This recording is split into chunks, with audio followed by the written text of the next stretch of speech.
The text arrived early in the morning, before the house had fully woken up. I was standing in the kitchen, half asleep, waiting for the kettle to boil while my son slept in the next room. The phone buzzed softly against the counter.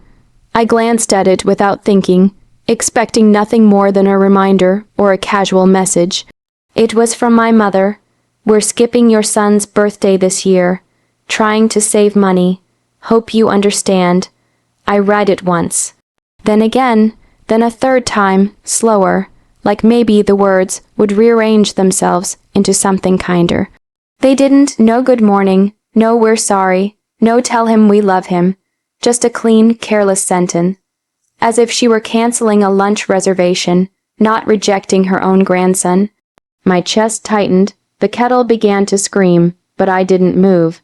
I stared at the screen while a familiar ache spread through me. The kind that doesn't shock you anymore because it's lived inside you for years. I told myself not to overreact. People struggle, money is tight, times are hard, but deep down, I knew this wasn't about money. It never had been. Growing up, I learned early how absence could be disguised as practicality. Birthdays skipped. Achievements downplayed. Love offered conditionally, like a reward instead of a right. My parents were never cruel, just selectively generous. And I was rarely the one selected. When I became a mother, I believed things would be different. Surely, a grandchild would soften them. Surely, my son would get the love I didn't. Apparently, I was wrong. I typed out a response, erased it, then typed again. Okay, I understand. I didn't, but years of practice had taught me how to swallow disappointment quietly. I pressed send and felt something fragile inside me crack. A few minutes later, my son padded into the kitchen, hair messy, eyes still heavy with sleep. He wrapped his arms around my leg and smiled. "Morning, Mommy." I smiled back, hoping he couldn't see the storm forming behind my eyes. As I poured his cereal, he began talking excitedly about his upcoming birthday. He was counting the days. He wanted balloons, chocolate cake, maybe dinosaurs, and Grandma's coming, right? He asked casually, spoon hovering midair. My heart sank. "Not this time," I said gently, keeping my voice steady. "They're busy." He frowned for half a second, then shrugged the way children do, trusting that adults have reasons that make sense. Oh, okay, that trust broke me more than the text ever could. After he went to play, I sat down at the table and let myself feel it fully, the hurt, the anger, the humiliation. I wondered how many times I had excused their behavior, how many times I had convinced myself that love didn't have to show up as long as it existed somewhere in theory.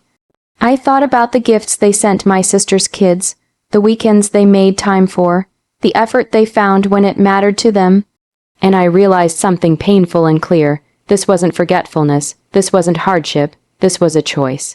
And that single text, written so casually, had finally said out loud what I had spent my whole life trying not to believe. We were optional. It wasn't until later that week that the truth hit me, like a cold gust of wind I hadn't seen coming. I was scrolling through social media, trying to distract myself while my son napped, when I saw a photo that made my stomach drop. My parents smiling in the sunlight at a lakeside resort, wine glasses raised, laughter frozen in pixels. And there, in the background, my sister and her children, all perfectly posed, all dressed in brand, new clothes. My parents' smiles were wide and genuine, and the kind of smiles they had never given me when I was 10, 15, or even 25. I blinked twice, 3 times. I kept scrolling. More photos appeared. A shopping spree, designer bags, extravagant dinners. My mother had even captioned one, "So worth every penny, 2 hearts, #family time." And suddenly, the words from her text replayed in my mind. "We're skipping your son's birthday, trying to save money." I froze, my hands trembled. They weren't trying to save money. They were choosing not to spend it on him. I thought about my son, sleeping upstairs, dreaming, blissfully unaware. My chest ached as I imagined him counting down the days, wondering if Grandma and Grandpa would come, like he had asked so innocently that morning.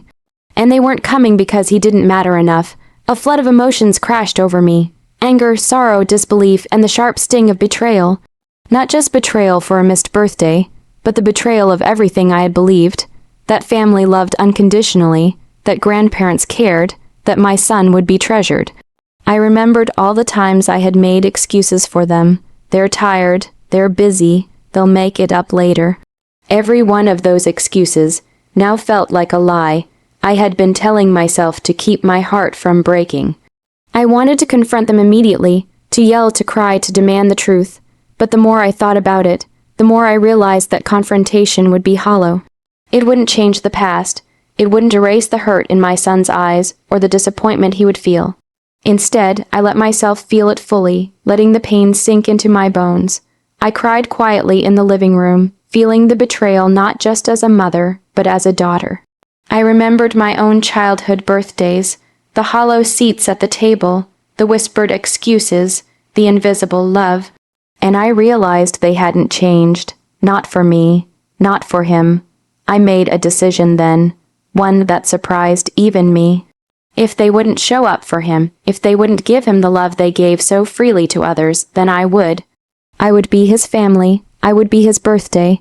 I would pour every ounce of my love, every dollar I had, every late night of planning and decorating into making him feel cherished.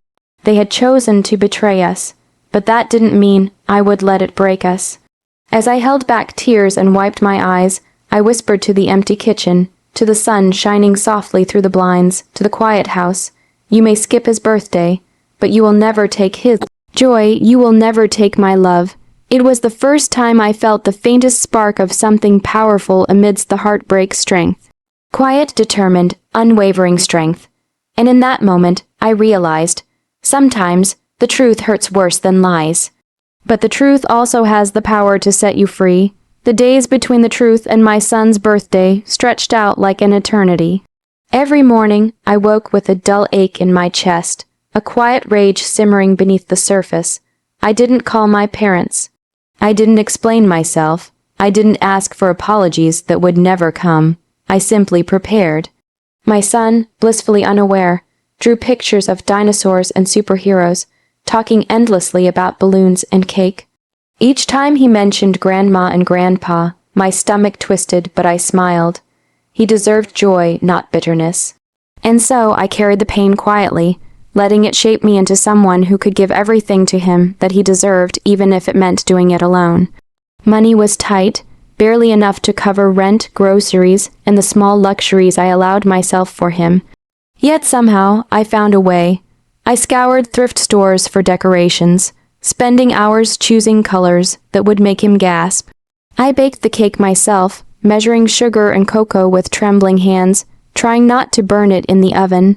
I wrapped a second, hand toy in shiny paper, telling myself that the love I poured into it was far more valuable than the price tag. On the morning of his birthday, he woke up with a yawn and ran into the living room. The walls were covered in handmade banners, balloons floated from every corner, and a cake sat in the center of the table, candles glowing softly. His eyes widened, a gasp escaping his lips. This is amazing," he shouted, spinning around in delight. I swallowed the lump in my throat and smiled. "Happy birthday, sweetheart." We danced around the living room, his laughter filling the space that had once felt so empty. We played games, sang songs, and told stories. When he hugged me tightly, I felt the silent strength I had been cultivating over the past weeks. The kind of strength that doesn't roar, but endures. Later that evening, after he had fallen asleep, I sat alone amidst the balloons and the remnants of cake. I allowed myself to feel the full weight of what had happened, the betrayal, the hurt, the lies. But instead of letting it consume me, I let it fuel me. Each tear I cried became a quiet promise. I would never allow anyone's selfishness to diminish the joy of my son or the love I gave him. I realized then that revenge didn't always have to be loud or vengeful. Sometimes the sweetest revenge was resilience. Building a life so full of love, so strong and independent, that those who betrayed us could only watch from the outside. I thought of my parents again. I thought of their casual text, their excuses, their social media photos. They had chosen their path, I had chosen mine, and in choosing mine, I had reclaimed something far more valuable than anger or retaliation. I had reclaimed control, dignity, and the ability to protect my child from disappointment, not with words, but with unwavering action. As I blew out the last of the imaginary birthday candles, whispering a wish I would never speak aloud, I felt a profound sense of peace. Pain had been transformed into purpose, betrayal had become a lesson in courage, and love, real love, undiluted and unreserved, had become my weapon and my shield. My son slept soundly upstairs, dreaming his happy dreams. And for the first time in a long time, I allowed myself to believe that no one, not even those who should have loved us most, could take that away. Months passed. Seasons changed. My son grew taller, his laughter deeper, his joy untouched by the absence of grandparents who had once promised love, but delivered only excuses. Life, in its quiet way, began to bloom around us. I didn't call first. I didn't check in. I stopped expecting apologies. Slowly, the anger I had carried like a heavy coat began to fade, replaced by a calm determination. I poured my energy into him, into our little life that had once seemed fragile, now sturdy and bright. And then, one afternoon, my phone rang. My mother's name flashed across the screen. I stared at it for a long moment. The urge to answer battled with the instinct to protect what I had built. Finally, I picked up, voice steady, neutral. "Hello, hi, we didn't realize you were upset," she said, her voice thin and unsure. We miss him. We should get together." I listened quietly, letting the words hang in the air. The same words that should have come months ago when it mattered. The same words that could never undo the hurt or the lies. I thought of the text that had started it all. The words that had been delivered so casually, so carelessly. "We're skipping your son's birthday, trying to save money." I thought of the photos they had posted, smiles and laughter they shared with others, while my son waited innocently for a love that never came. I took a slow breath, and then I said softly, deliberately, with no trace of anger, "He's doing really well. We've built a beautiful life filled with love and joy, but we're being careful with who we let into it." Silence. I didn't need to explain. I didn't need to plead. My words were enough. Not vengeance with cruelty. Not public shaming or angry confrontation. Just truth, boundaries, and the quiet knowledge that they had lost what mattered most. The revenge was in our life, thriving without them.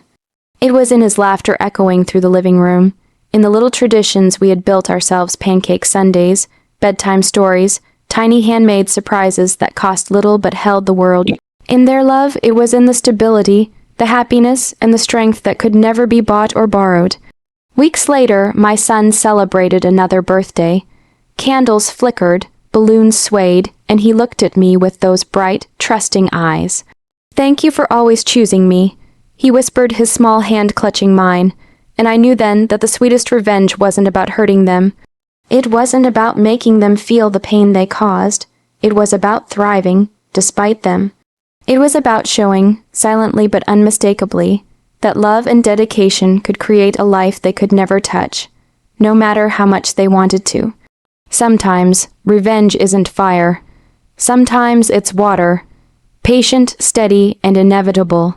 And as I tucked him in that night, listening to his soft breathing, I felt a quiet triumph, wrapped in warmth and love that was ours alone. They may have skipped his birthday to save money, but in truth they had lost him forever. And there was no cost too high for the life and love we had built together, a life no one could ever take away.